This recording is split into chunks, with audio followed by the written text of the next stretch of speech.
Sup Shredders, my name is Logan aka Spiderhands, and welcome to SP Reviews, where today we're going to be checking out a track by an act named Ocean's Envy titled Statement Piece.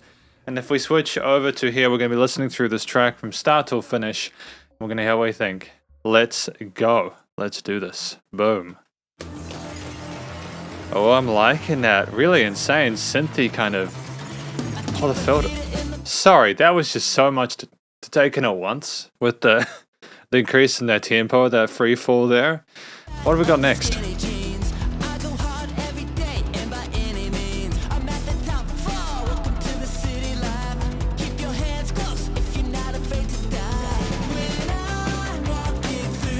Smart stuff. I'll go in a minute.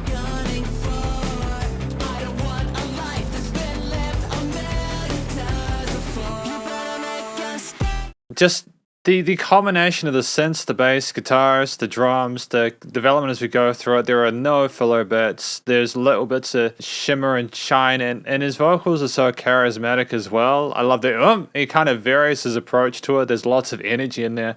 There's lots to love about Statement Piece.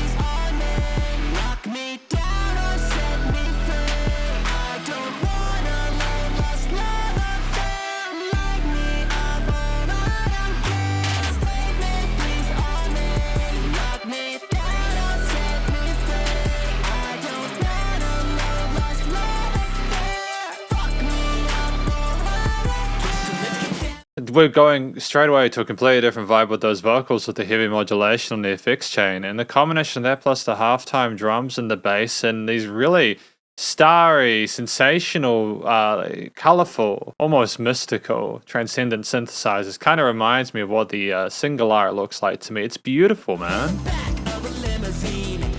Great change of pace. Very distinct sections there.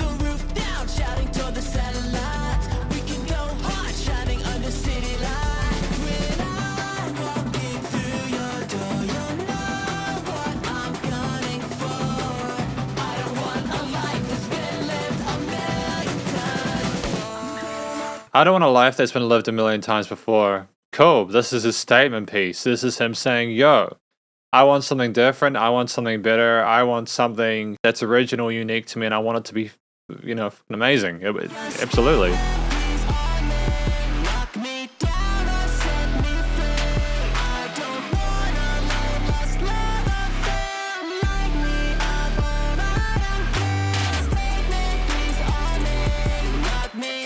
Kind of combining like early 2010s like dubstep EDM stuff with the trap beats and you know, some hip hop and R elements, but also like there's some pop stuff going on there as well. There's a lovely combination of different influences.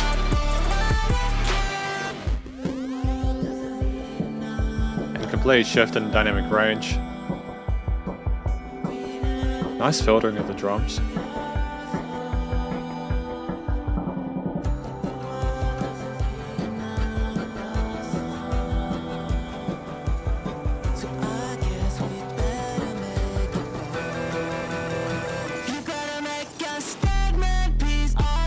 Woo! Dude, that bass response here with those 808s is tight, dude. You better make a statement piece on me. I think this is one of the most fun tracks I've listened to in quite a while.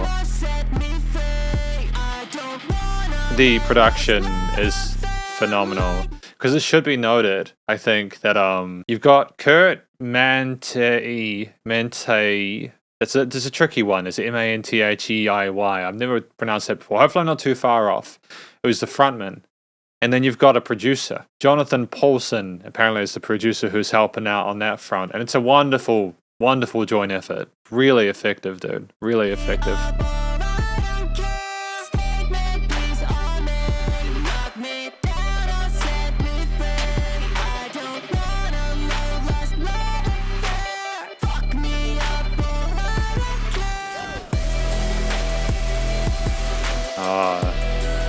That kind of future bassy kind of liquid kind of sound to it, and heavily modulated reverb delayed vocals here and floating in the ether. Damn, this is a banger, man. I genuinely feel like this is something special.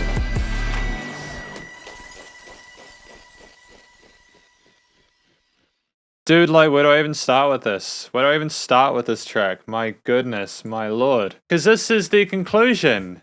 My conclusion of my review for Statement Piece by Ocean's Envy. I haven't listened to Ocean's Envy before, but I want to listen to a lot more of their material. This first impression has left me in a position where I feel like I can trust that the rest of their stuff's going to be pretty damn good. I mean, they've released tracks like For You, Fire, Liquid Misery, Long Shots, and Save a Seat, so they've been quite busy over 2020 to 2022, which I respect, you know.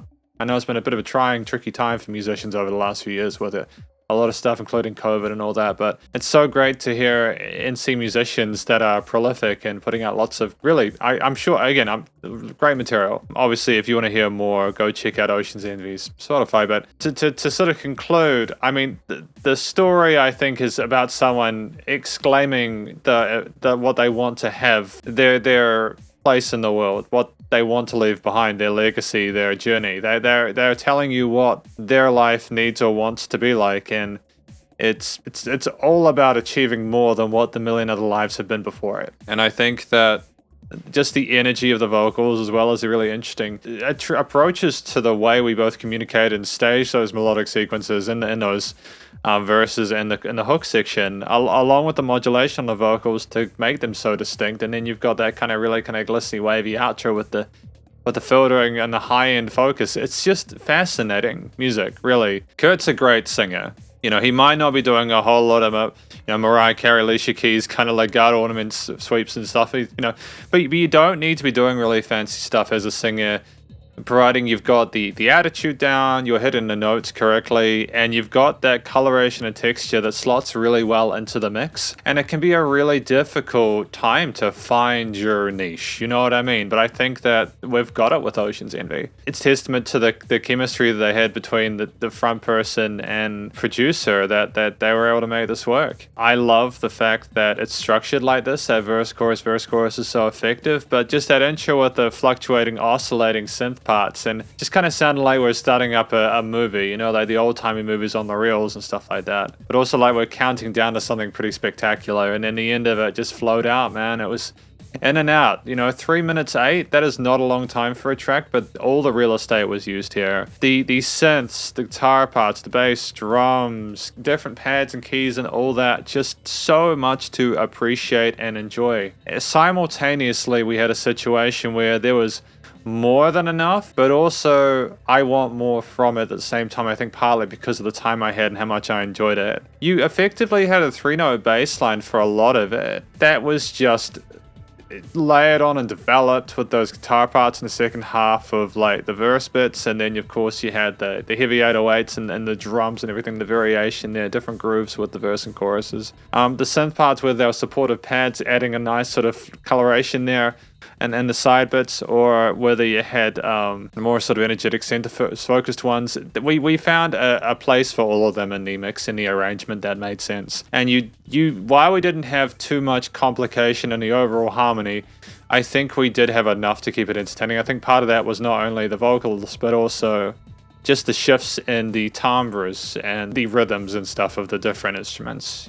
We also played around with dynamic range, although to be fair, that's more to do with the production, the recording, mixing, and mastering, which was absolutely sensational. This is ready for release. I mean, like the EQing, stereo panning, fixed chains on the different instruments were great. Like it was nice and wide, and everything was staged well on the frequency spectrum. It sounded like there was a decent amount of dynamic range here. Limiting compression was absolutely smashed, and it just sounded really, really good. Really, it's a really well-written and well-produced song. I'm not going to pretend that it'll necessarily revolutionize the genres that were incorporated within it, but I think that this is Ocean Envy's own sort of vibe, and I really hope they can continue to stick out. It'll be great to see what they'll do in future. But effectively, this is my review of Statement Piece by Ocean's Envy. Hopefully you enjoyed it. If you did, please do go check out their various social medias and their Spotify page. Stay cool and stay safe, and please remember to support your local musicians and artists at this point in time, as they need to help more than ever with all the crazy stuff going on in the world. And I will catch you in the next review. Spiderhands out.